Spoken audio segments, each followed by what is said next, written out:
the story begins, and we see an American soldier named Henry. He has now retired from the army and returns to his hometown, Hong Kong. He thinks that maybe he should spend the rest of his days working as a teacher. With this thought in mind, he goes to his old school, Takshi Secondary School. However, the principal tells him that he is not qualified enough for teaching. In response, Henry shows his certificate, after which the principal gives him the job. Before Henry leaves, the principal tells him that the class he will be teaching is full of very stupid students. After this, Henry enters the classroom to teach and sees that all the students are completely disorderly. Some are busy listening to songs, while others are playing video games. Even after the teacher enters the class, the students continue to ignore him and remain completely absorbed in their own activities. The teacher tries to grab their attention, but they behave as if they cannot hear a single word he is saying.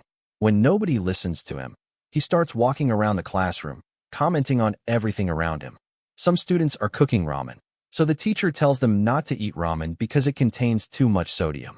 After that, he walks over to a boy playing a video game and notices that the boy is completely focused on the game. Eventually, when the students finally agree to listen to him, he introduces himself and writes his number on the board. Because Henry's handwriting is ugly, all the students start laughing at him. Some of the students even call Henry and tell him to leave the class, but Henry simply laughs it off. After this, Henry uses a rubber band and chalk to put out a fire, causing the students present there to run away from getting wet. Through this, Henry successfully manages to grab the attention of all the students toward himself. After class, a group of backbenchers gather together to smoke cigarettes. The leader of this group is a student named Jack.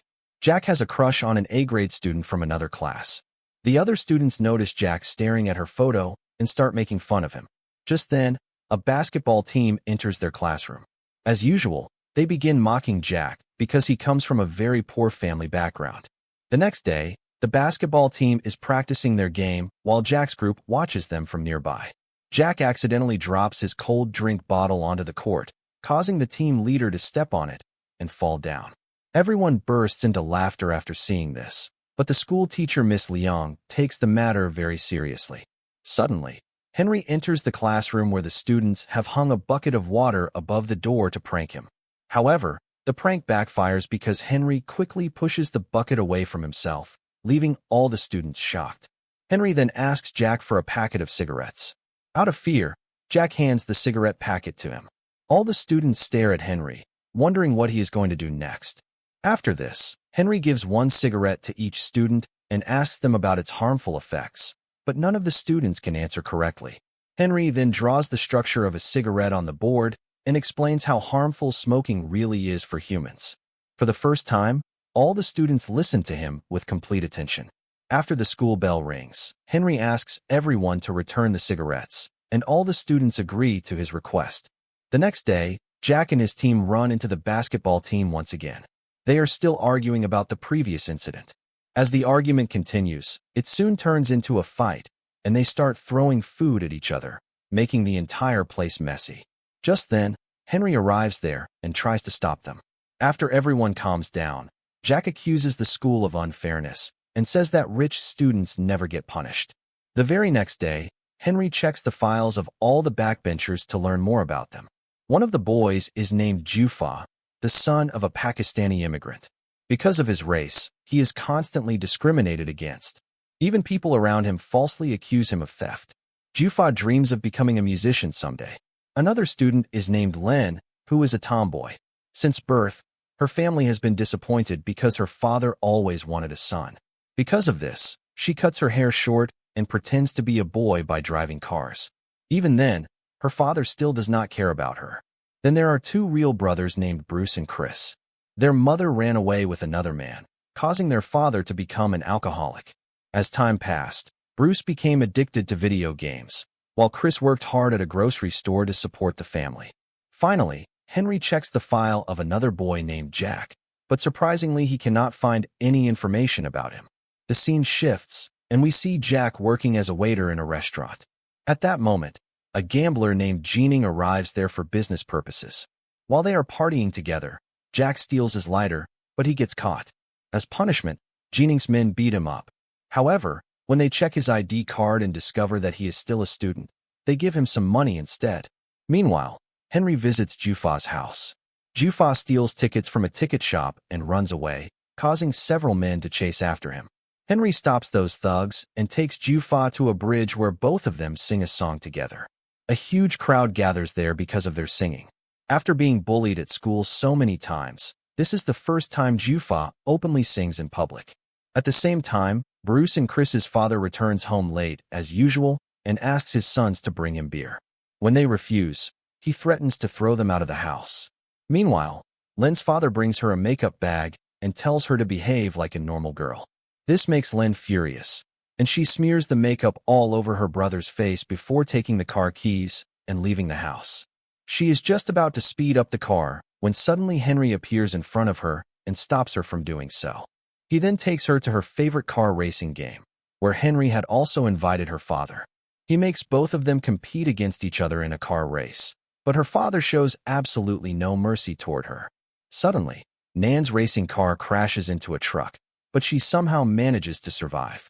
Unaware of this, her father starts crying, believing that his daughter has died. At that moment, Nan realizes that her father truly loves her, and she hugs him emotionally.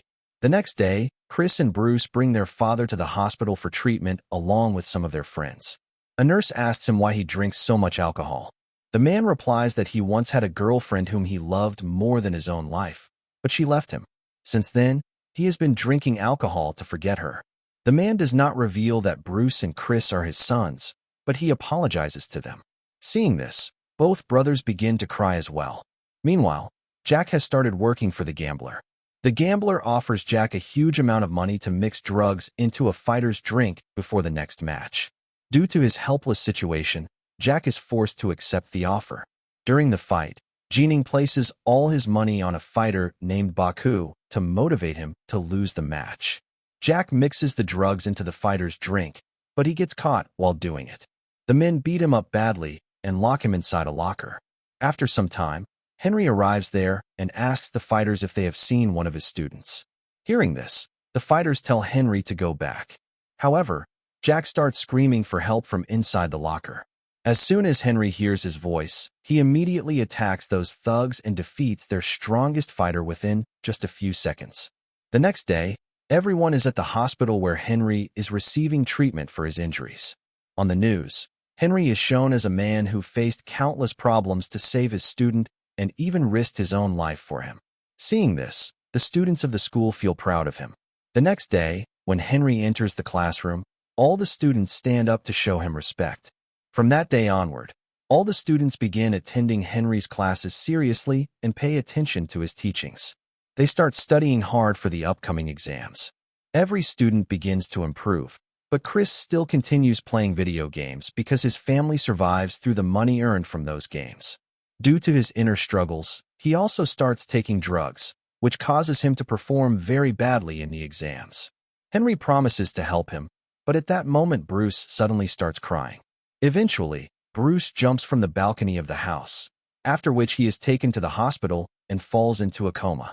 Meanwhile, the media twists this news completely, which creates huge problems for Henry. The education board officials call Henry and cancel his teaching license right in front of him. Because of this, Henry packs up his belongings and leaves the school. Seeing this, all the students run after him and beg him not to go. They become deeply saddened because of his departure. All the students make a promise that they will pass the upcoming exams and prove Henry innocent. From that day onward, they begin studying twice as hard for the board exams. On the day of the examination, Jack and all his classmates receive a message from Henry. In the message, Henry asks them to meet him at the school 1 hour before the exam starts. When all the students gather there, they discover that it was actually a trap planned by Jining so that the students would fail to reach the examination hall on time. He does this to take revenge on Henry. A little later, Henry arrives at the school and learns about Jining's plan. He starts beating up Jining's men while all the students run away from there and rush toward the examination hall. Meanwhile, Henry continues fighting all of Jining's people. After this, Henry is just about to stab Jining with a knife, but Jining begs for his life. Because of this, Henry spares him and leaves the place. The students manage to reach the school on time and successfully complete their exams. Bruce has also recovered a lot and promises that he will appear for the exams next year. The principal becomes extremely happy because, due to the students' success this year, the school receives 20% more bonus funding. All the students feel lucky and happy to have a teacher like Henry. And with this, the story comes to an end. If you love the story, don't forget to like, share, comment, and subscribe to the channel. Thanks.